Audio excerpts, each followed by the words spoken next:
Everyone, thanks for joining our Pro Customer Course webinar.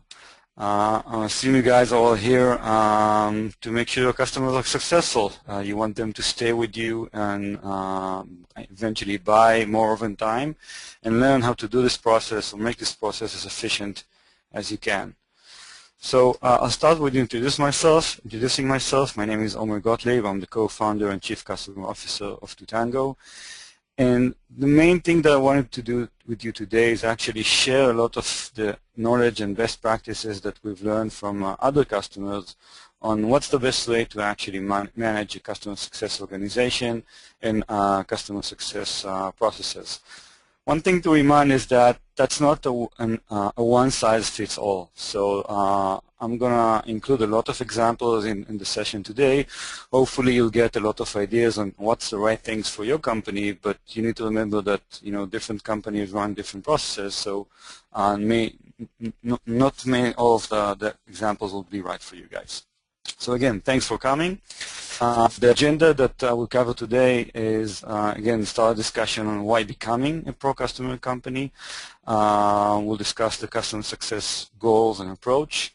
We'll spend a lot of time on the methodologies, use cases, examples from other companies, speak about metrics and what are the things that you need to measure, and then a short discussion about the results that you might expect. As always, we'll conclude with the summary, the top 5 or maybe 6 takeaways that you can take from this webinar, discuss some next steps, and I'll leave some time for questions and answer at the end.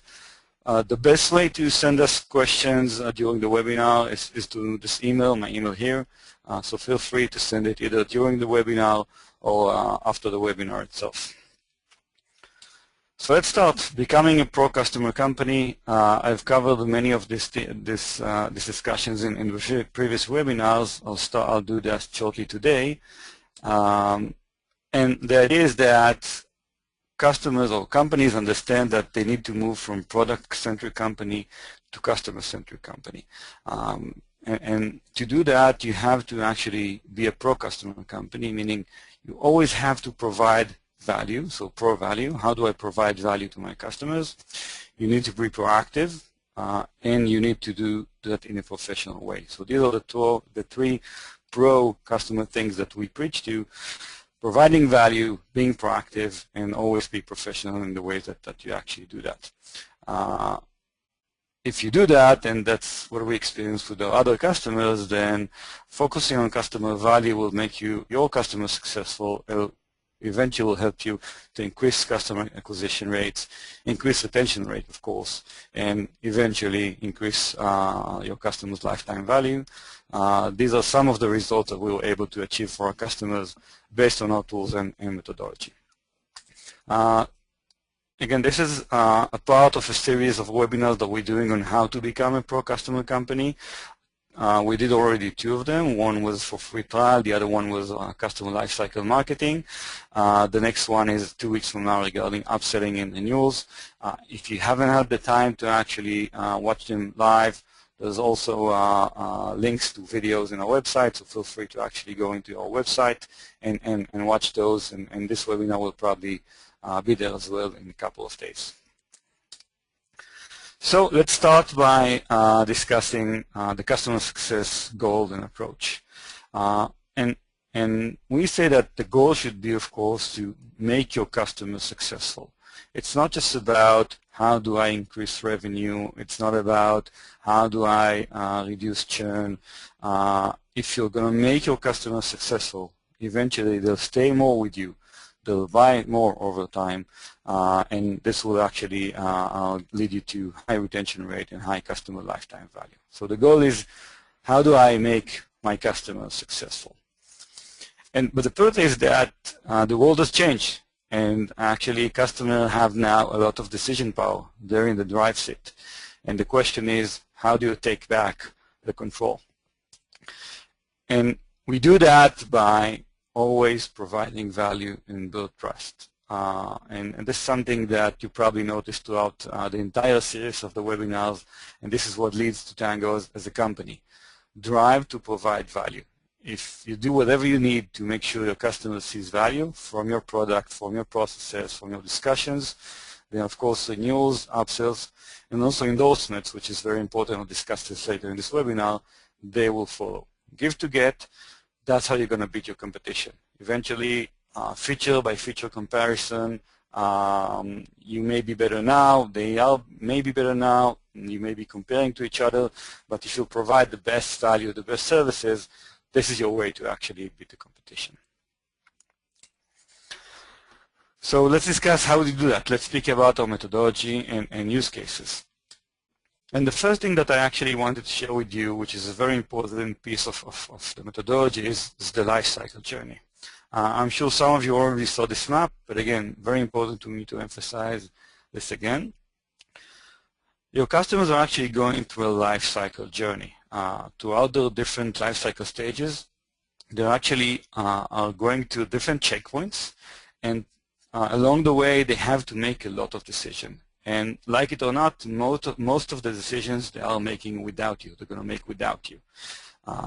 We covered part of this journey at a free trial conversion webinar and mainly discussed about first value. But along the way, customers always need to make a decision. They need to make a decision to grow in usage and functionality, in users, and explore more things. And they can always decide not to do that. So you have to understand that each one of your customers is probably in a different stage. And by the way, you're going to have a lot of different journeys because different type of customers behave differently. If I'm Nike, I'm probably going to behave differently than if I'm a small company with just 10 people. And if I'm a company that just started the onboarding process with you, I would probably behave differently than somebody who's already 2 years with you guys. So the first thing to understand is you have different life cycle stages and you have different life cycle journeys. And one of the things we discussed in the previous webinars is how to map this and how to actually have a map of your customer life cycle journey. So that's the first step, understanding the different stages, different journeys, and trying to map each one of your customers to these steps. The second thing, of course, is one of the motives of this webinar is driving to value. Let's start by actually how to define a value. And again, just some example here, but usually we speak about 3 different definitions. The first one mainly targeted for customers on the onboarding phase, first value. How do I get them to first value as soon as possible? And you need to decide for your company and your product what is the right first value. You know, the formal definition, of course, is the highest business value delivered in the shortest amount of time. I always like to give an example from the project management domains. We have a couple of customers that are providing project management solutions. So first value for these guys would probably mean creating a first project, creating a couple of tasks. It's very important also inviting colleagues and starting to collaborate with them on the first project. So that's, again, one definition. The second definition, which I don't like a lot, but people tend to use it, is just enough value. Meaning, what do I need to make sure that actually customers keep using my product? And the third one, which of course is what we drive to be there, is high value. How do I turn my customers to be advocates? So think about what is the right value definition for your customers, but you have to come up with what is value for them. Let's speak about some value indicators. Again, some examples, again, not one size fits all. There could be different examples for your companies, but again, the main thing and the thing we saw with our customers is product usage and also product coverage. So are they using, how do I know if they see value? Are they using the right features? Are they exploring all my areas of the product? So they could be very active, but just using like 20% of my product. Do they see value? Could be. Can they see more value? Probably. So one main indicator is, again, product usage and product coverage. Other thing is active users. It could be like the organization have 50 licenses and 5 of them are very, very active, and their guys do see value, but again, what about the rest of the 40, 45? So active users is also something which we do encourage you to measure and understand as an indicator if somebody sees value. Other more soft indicators could be, for example, type of users. If that's relevant for your company, For example, is the CEO of the customer using you guys? If not, maybe, again, there's a place to provide more value. Think of it, how do I make sure the executive management of my customers are using my product? And last example, which is also important, is actually endorsements. How do I know if somebody sees value? If they're willing to publicly say good things about me, provide case studies, provide referrals, tweet about you, share in Facebook. So every public endorsement is also something that people do mainly when they see value and not before that. So again, define what are the value indicators for you guys, and of course then you'll actually be in a better way to know if somebody sees value or not. Once we define value, I want to speak about segmentation, which is also very important because not everyone is the same. Different customers behave differently, and again, different stages.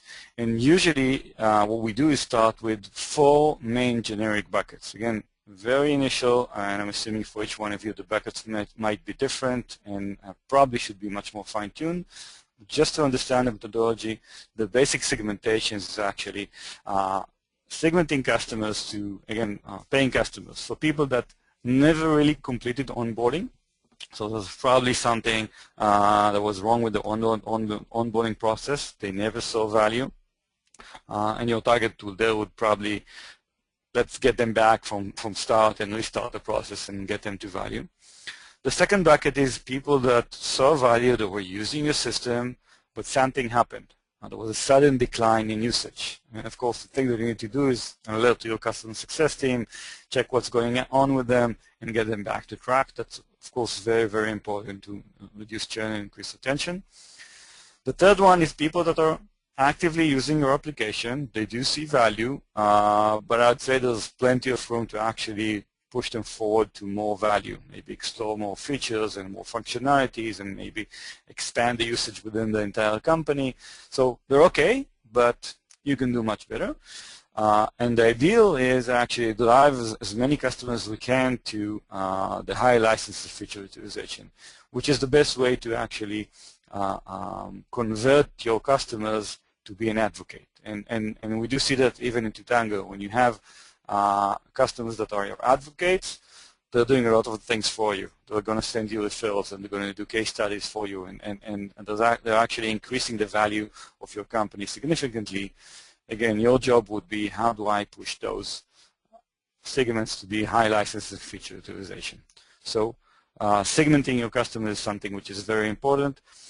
Some other examples, and again, if somebody wants a specific consultation about how do I segment my specific customer base, feel free to reach out after this session. But usually the main 2 buckets are, of course, onboarding and establish. For onboarding, I would look for probably people that are spending much more time in the onboarding process than needed, so they didn't get to a specific value point in time. People that are on track, which is fine, you just need to monitor them, and of course people that are stopped using on the onboarding phase, red alert, do something with them immediately. And for customers that are established, who's on track, who are my champions? We'll speak about how to encourage champions in a minute. Who are those customers that are at risk? Customers, by the way, that are an absolute potential because they're starting using advanced features, and based on the use case, that you can actually upgrade them and upsell them. And also customers that do see value, but as I said before, low product coverage. So they do see a lot of value from 1 or 2 specific areas of the product. Imagine what they'll think when you actually expose them to 3 other modules that can provide them with a lot of value. And again, I bet that's the best way to actually make sure they see value and become champions. When you think about segmentation and how to segment your customer base, I also recommend to consider other things as well. First of all is demographics. Segmentation is also about how do customers are supposed to behave. And some of the things that actually influence this are, of course, demographics. For example, again, a big customer might behave differently than a small one. Maybe US customers behave differently than international ones.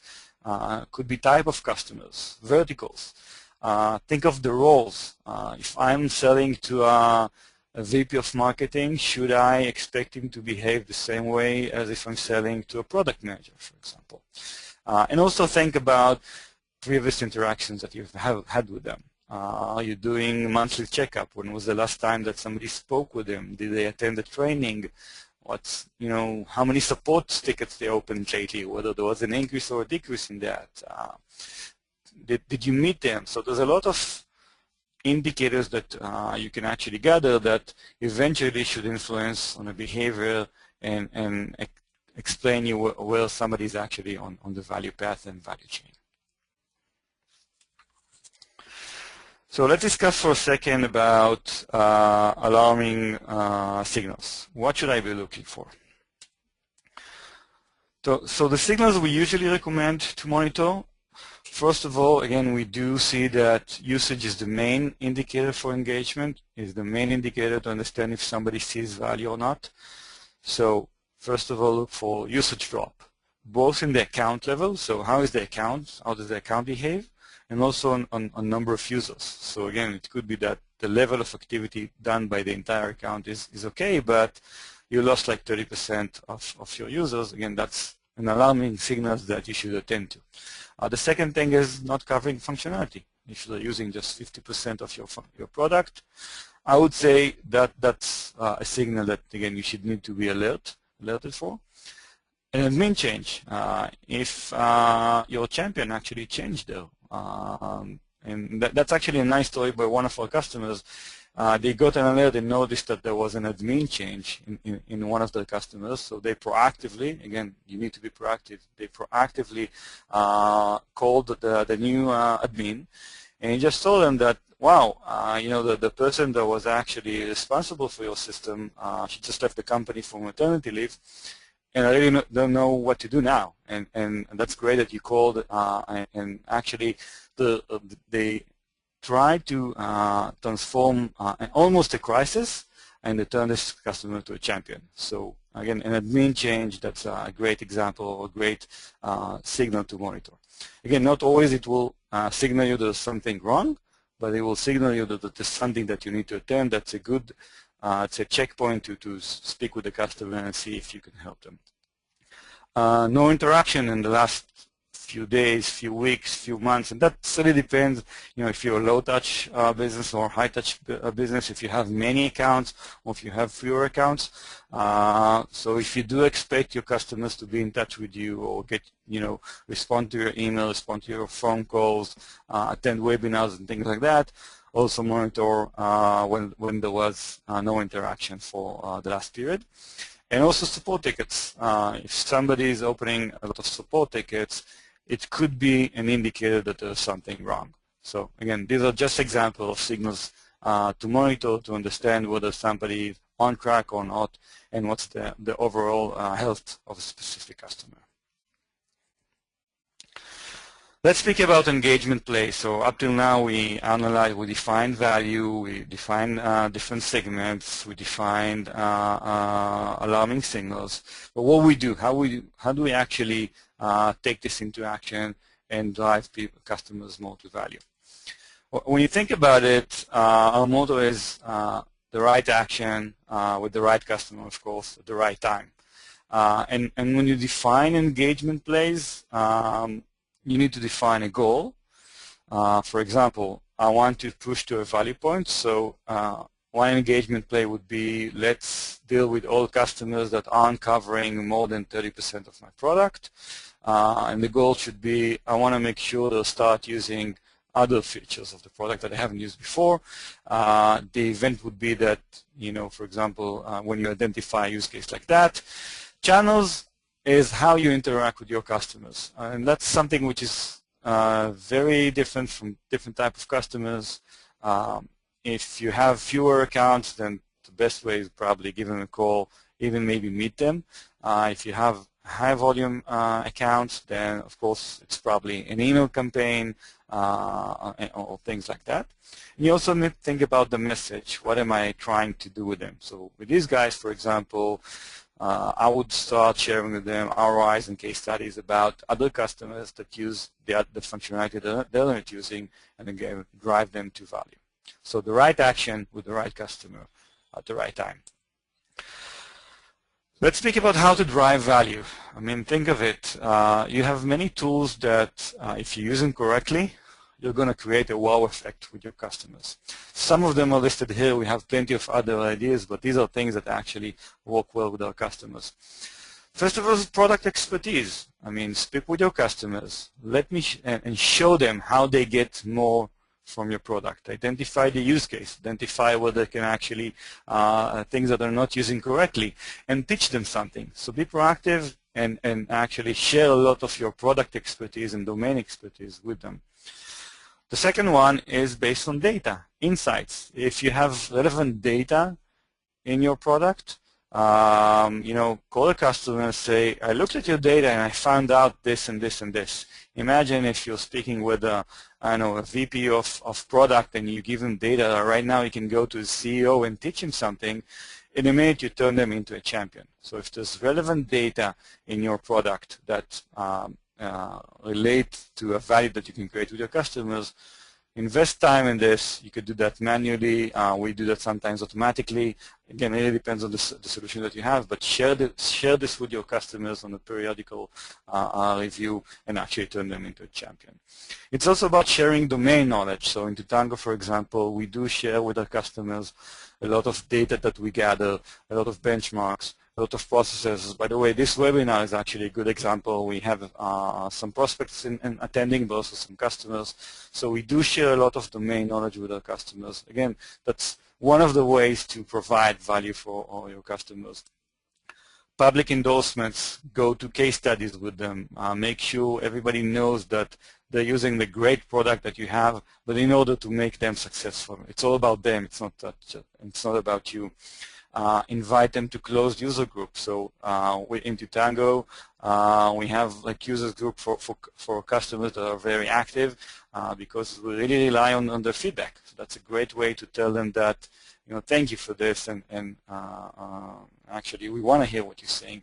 And the example that I shared with you before, how to turn a crisis into opportunity. So even if you speak with a customer that is in crisis mode and something is wrong there, think about how do I actually convert this situation and make it an opportunity by providing more and more value. So you need to think what will create the wow effect with your customers, and you need to do that ideally proactively before they call you and ask for cancellation. Whenever you identify there might be a problem, you should do that.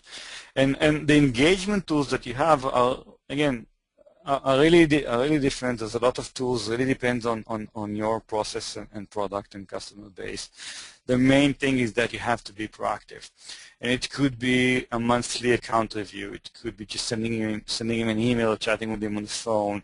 It could be just sending them emails about specific videos. But be smart. Just don't send them something generic. Send them something which really relates to their stage right now. Send them surveys and ask for their opinion. Invite them to webinars.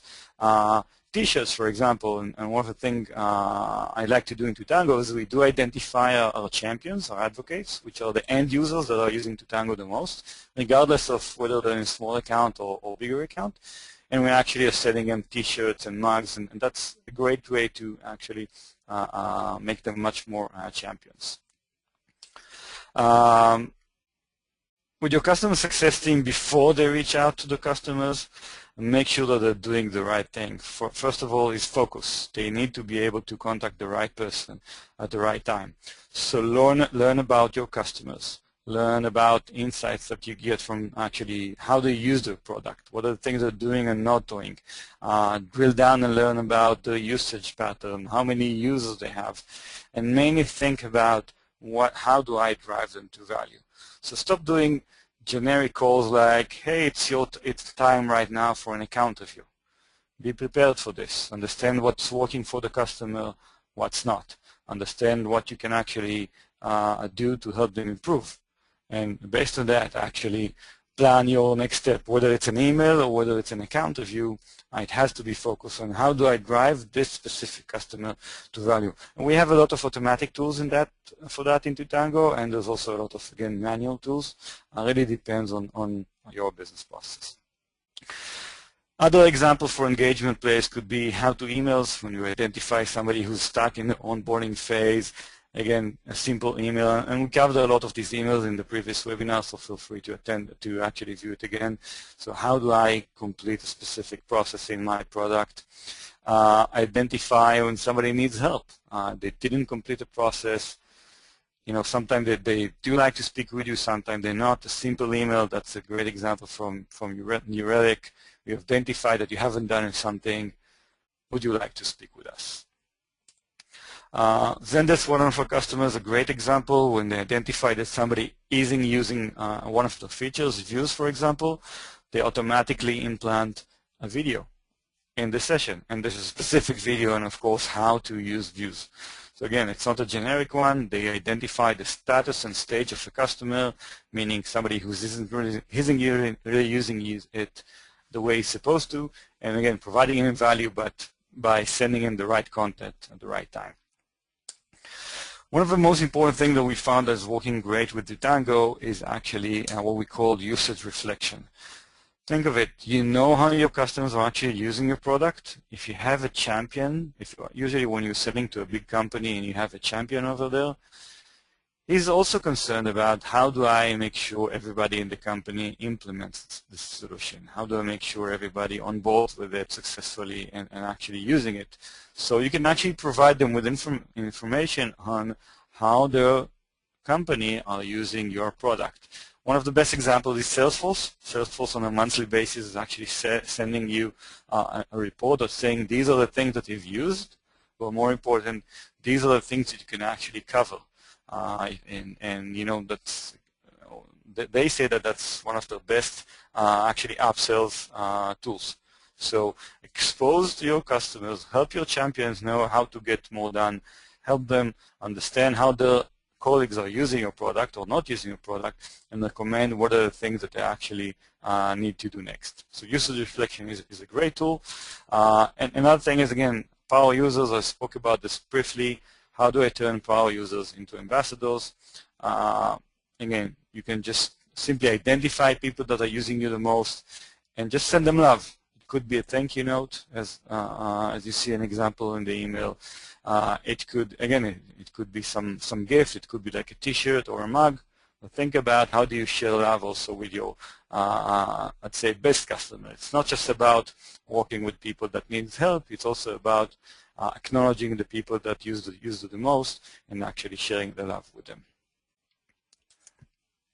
Another example would be for retention email. Again, when you identify somebody who's not active, if you're dealing with a high volume of accounts and you cannot afford that a customer success manager will speak with each one of them, run an email lifecycle marketing campaign. If you identify an event, for example, 2 weeks of inactivity, send one email. If there's another week of inactivity, send a different emails. If you guys are interested more in lifecycle marketing campaign, then I do encourage you to take a look at the website. There's a webinar we did 2 weeks ago, specifically focused on lifecycle marketing campaigns.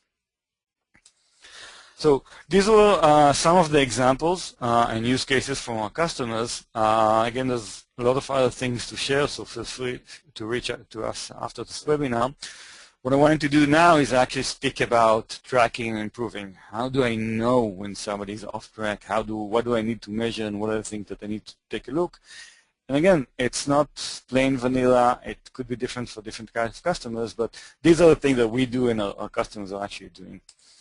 So first of all, start with an overall view. How am I doing in general? You know, within my customer base, you know, it's very simple. Who's green? Who's red? Who's yellow? And actually try to understand where you have problems. Also very important, if you have a team of customer success, I'd say ideally it's probably more than 3 people in the team, then also break down by the success manager. You'll find out that some people deal with accounts better than the others. So using tools like this, you'll be able to identify whether somebody needs help or not. For example, I see that Mike here is doing a good job because 80% of his accounts are green, but Ella here should probably need some help because about 30% of her accounts are red. So again, think of also breaking down by team members. It's also about prioritizing the important accounts. We all know that we have different type of accounts. Some of them are more important than the others. That's one example of one of our customers that are using our data and build dashboard within their Salesforce for onboarding customers and ongoing customers with red, yellow, green, and actually every week the customer success manager opens this and decides who are the accounts that need attention based on many parameters that they collect from us. Another example would be, actually, if you remember before I spoke about the different life cycle stages. You need to consider this also when you're creating a health dashboard. Here's one of our customers that actually mapped a health score, which combines the usage and number of users and frequency and coverage and so forth, but also with a different journey. So they get a very good understanding about who's the customer that needs attention right now. Don't forget to tie it with account value. I mean, eventually, you'll need to remember that customers are past money, and the monthly or yearly revenue from each one of your customers is very important. So when you are considering, what do I need to measure and what are the things that I need to look at number of accounts, but also what is the value. Here, for example, how much money do I have at risk because I have X amount of customers that are having difficulties in the onboarding process. So it's important, again, to tie the status of the customer, the stage that they are, the health score, and also with, of course, the account value. That's one of the ways to prioritize and understand who needs more attention and more love right now. It's also about executive reports. And again, think of reports that will help you understand things like, for example, are we keeping up with onboarding project? And for this, for example, you probably should measure how much time usually it takes for a customer to complete an onboarding process, and how many customers I have right now that are not there yet, and whether there's a problem with the time or a problem with the process. It could be how much revenue I'm risking right now, and how can I break down this.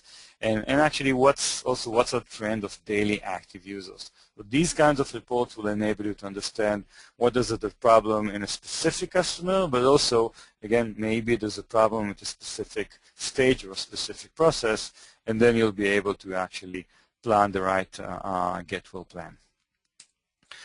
And mainly, are we getting better? So again, measure the health of your customers, but also measure, at least on a monthly basis, I usually recommend also on a weekly basis, are we doing better?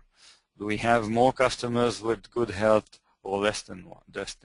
We have more successful onboarding customers, or it takes much more time than before. So again, it could be really different on your processes, but don't forget to measure, are we getting better? Another thing to measure, and this is for more advanced companies and users, is that you can actually run a data analysis process. One thing we do offer in Totango, and try to find churn indicators. So you can have a team of data scientists that goes over your data and finds indicators that lead to churn. It could be a very generic one, like people were not active in the last 3 weeks, eventually churned. It could be, time spent on the onboarding process. It could be very specific. People that hasn't used this specific functionality are much more likely to churn. So again, one of the things you can actually do with your data is analyze what are those churn conversions.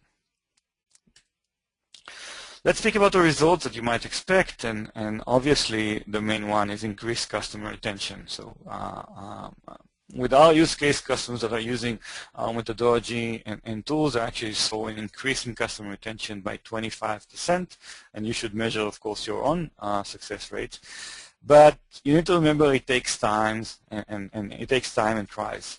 So always start with improving each one of the steps and not the entire process. For example, I want to start improving my onboarding process. I want to start improving people that don't cover a lot of the functionality. Usually I do recommend to start focusing on 1 or 2 segments and not your entire customer base, and always drive to value. How would you know that you're getting better? Then of course retention rate is the main parameters, but it's a lagging parameter. I mean, you'll know that only far away after you start.